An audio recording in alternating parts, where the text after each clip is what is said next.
The thing about us is anytime we're around a guitar or a piano or anything, we're playing, we're writing. You know, anytime you pick up a guitar, a song could come out, so that's writing. But especially on the road, it's something we've always done, get together at sound check and make noise, or riding down the highway on the bus, you play your guitar, and we came up with all kind of stuff. R.E.M's New Adventures in Hi-Fi was an album of firsts, lasts, and never-agains. Released on September 9th, 1996, their 10th overall and 5th since signing for Warner Brothers, the album is regarded as the band's last great album. The commercial and critical reception afforded to it was the last of its kind for Michael Stipe and Company, whose combined decline of sales, critical goodwill, and interpersonal relationships thereafter was notable by virtue of its steep downward curve. If New Adventures, with its rolling, momentous soundscapes, lyrical themes on the death of dreams and melancholia, sounds like the end of an era and a dawn of uncertainty, that's because it was. The album is the last to feature drummer Bill Berry, the victim of a near-fatal brain aneurysm suffered during the Monster Tour, the last with original manager Jefferson Holt at the helm, and their last with longtime producer Scott Litt. For what it's worth, New Adventures is also the band's longest studio album, clocking in at 65 minutes across 14 tracks. Whatever the weather, the executives at Warner Brothers clearly liked what they heard and gave R.E.M. what was then the biggest record contract of all time 2 weeks before the album hit the shelves, a whopping $80 million for 5 albums. Given the commercial and critical response to everything that came after New Adventures, some might say that R.E.M. came off slightly better in the deal, but that's neither here nor there. 1996 was an incredible year for alternative rock, and with R.E.M. sat on top of the pile as one of the world's largest touring and recording acts, they may have felt the fire underneath their feet. Rage Against the Machine released Evil Empire in April, and Manic Street Preachers faced their demons with Everything Must Go in May. Later, in June, Metallica published the polarizing but no less popular Load, while Beck dropped what would become his best-known album with Odelay.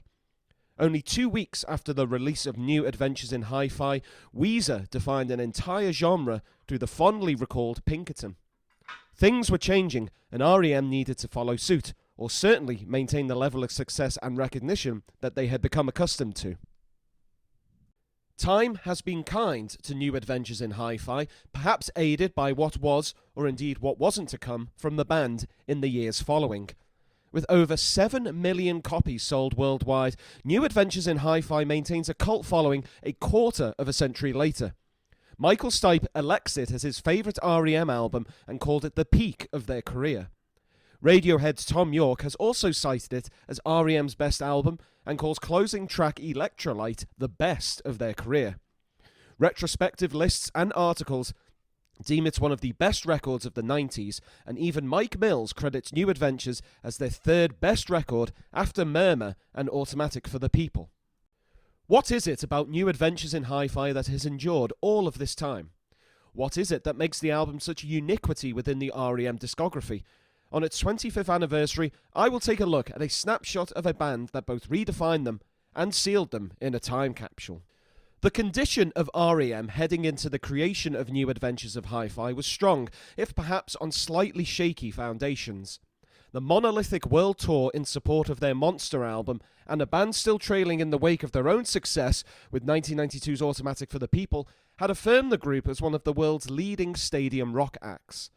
But the Monster juggernaut took its toll on the band's health. As well as Berry's aforementioned aneurysm, bassist Mike Mills was forced to undergo emergency abdominal surgery and postpone a gig in Prague. In the immediate aftermath of the rescheduled Prague date, vocalist Michael Stipe flew back to Athens, Georgia, and was admitted to a local hospital for hernia surgery. But it wasn't just the members of the band who were cut open and assessed, as their entire creative process also went under the knife for New Adventures, forced to shift radically to accommodate their never-ending touring schedule. As a result, New Adventures is a snapshot of a band on the move.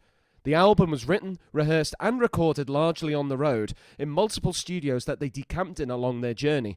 All but 4 of the album's 14 songs were recorded in this fashion.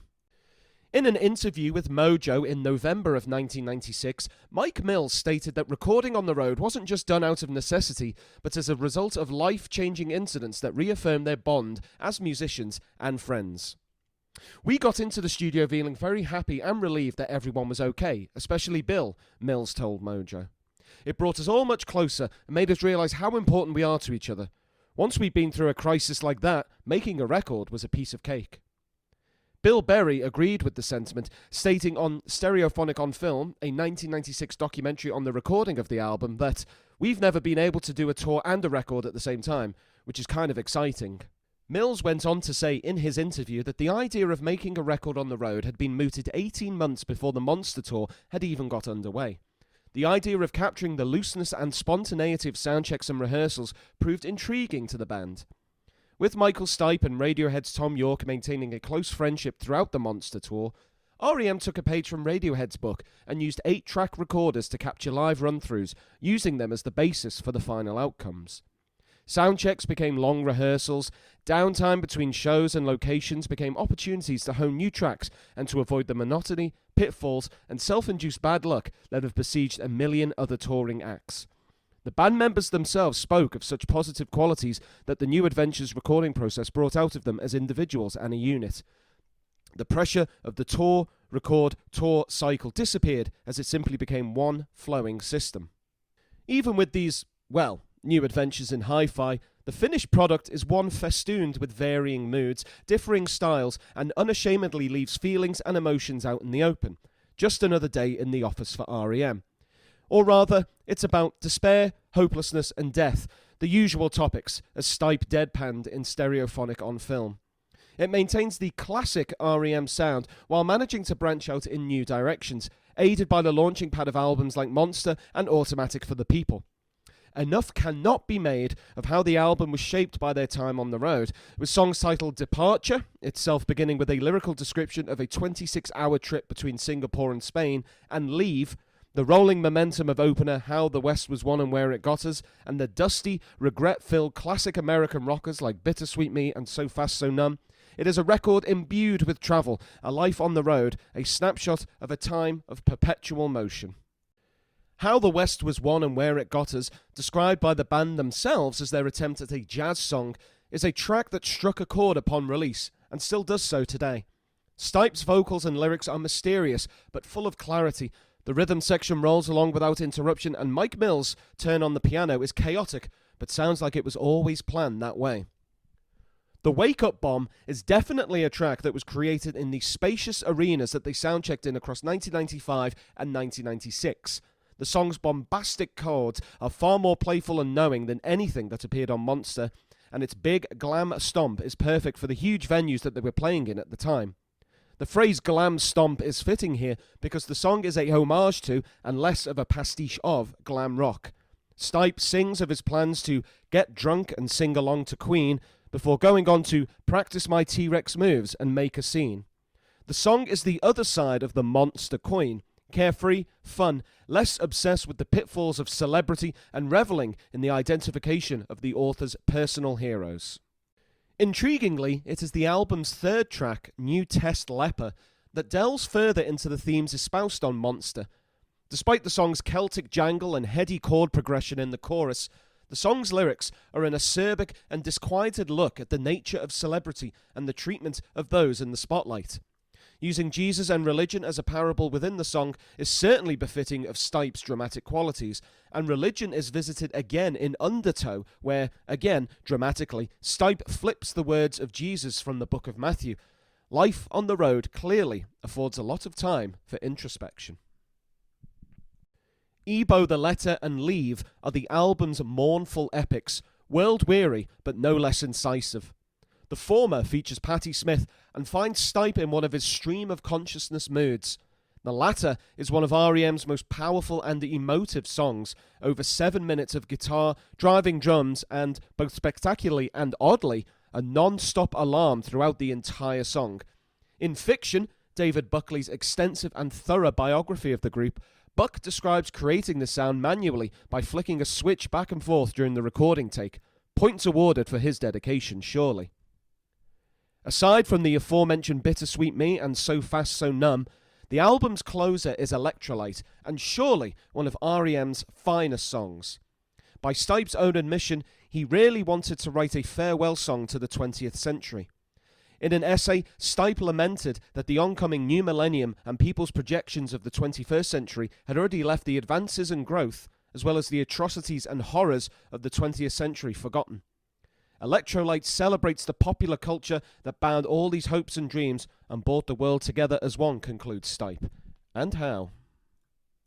Over a beautiful piano line, trademark berry drumming, and violin that can make a statue weep, Stipe name-checks classic Hollywood stars, the famous Mulholland Drive, and likens the end of the century, the end of the millennium, to the sun eclipsing the moon. The song and album end with Stipe singing a cappella, "I'm not scared, I'm out of here," and so one of the finest albums of the 90s finishes on a haunting and enigmatic cliffhanger. Hitting number one in album charts across the world, including Britain, Canada and Australia, as well as several European countries, critical reception to the album was also very positive. Entertainment Weekly called it an album that subverted its own cliches and that it was the most breadth that R.E.M. had shown in years. Pitchfork raved about the album, rating it 9.5 and stating that Ebo the Letter is possibly one of the greatest songs ever written, and that if there was an R.E.M. album worthy of your cash, this was it. AllMusic stated that despite its multifaceted sprawl, R.E.M. wound up with one of the best records of the 90s. Bizarrely, The Enemy spent an entire review slating the album before ultimately awarding it a solid 8 out of 10. Regardless, history does not lie, and New Adventures in Hi-Fi can be adequately described as the group's magnum opus, art that captured a moment in time, that took on the form of the juggernaut they themselves were responsible for, a part of, and at the mercy of. Even in another 25 years, the same sentiments will be expressed. And with that, and in the words of Michael Stipe, I'm out of here.